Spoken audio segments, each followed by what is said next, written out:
जीवन मेरी सेवा में अर्पित रहते हैं। उनका जीवन जो है मेरी सेवा में, अर्थात प्राकृतिक नियमों के अधीन वे कार्य करते हैं और वे एक दूसरे को ज्ञान प्रदान करते तथा मेरे विषय में बातें करते हुए परम संतोष तथा आनंद का अनुभव करते हैं।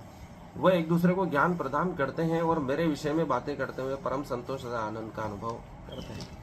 परमात्मा का चिंतन क्या है? प्राकृतिक नियमों का पालन करना। यह ठीक उतने ही सरल है जैसे नींद आने पर हम सो जाते हैं और भूख लगने पर हम खाना खाते हैं। यदि ऐसे सरल नियमों का हम पालन कर दे तो हम परमात्मा का ही नियमों का अनुसरण कर रहे हैं। 10वें श्लोक में भगवान कहते हैं, तेषाम सतत युक्तानाम भजताम प्रीति पूर्वकम ददामि बुद्धि योगम तम येन मापुपयांति ते। जो प्रेम पूर्वक मेरी सेवा करने में निरंतर लगे रहते हैं उन्हें मैं ज्ञान प्रदान करता हूँ, जिसके द्वारा वे मुझ तक आ जाते हैं। जो प्रेम पूर्वक ज्ञान प्राप्त करने के लिए प्रेम, विनम्रता, विद्या ददाति विनयम हितोपदेश में कहा गया है। जो प्रेम पूर्वक मेरी सेवा करने में निरंतर लगे रहते हैं। यदि आप प्रेम पूर्ण नहीं होंगे तो आपको ये पूरी सृष्टि भयानक लगेगी, आपको हर समय डर लगेगा और ऐसे में आप ज्ञान प्राप्त नहीं कर सकते। जो प्रेम पूर्ण होकर ही परमात्मा की सेवा करते हुए ज्ञान को प्राप्त किया जा सकता है और वही परमात्मा तक पहुंच सकते हैं। तेषामेवानुकंपाद मम ज्ञाना जनम जयम तमः नाशांतमांद भावावस्थो ज्ञान दीपेन भावस्था।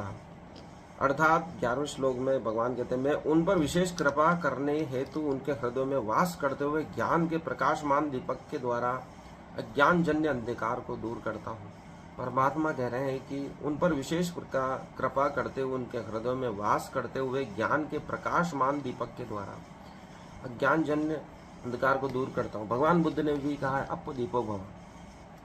तो उनके जो हृदय में दीपक जब प्रज्वलित हो जाता है परमात्मा का, उससे अज्ञान दूर हो जाता है। अर्जुन उवाच 12वें और 13वें श्लोक में अर्जुन कहते हैं, परम ब्रह्म परम धाम पवित्रम परमम भवान पुरुषम शाश्वतम दिव्यम मादिदेव मजम विभुम आहुस्ताम वृषय सर्वे देवर्षि नारद तदस्ता असितो देवलो व्यास स्वयं चैव ब्रविषि में।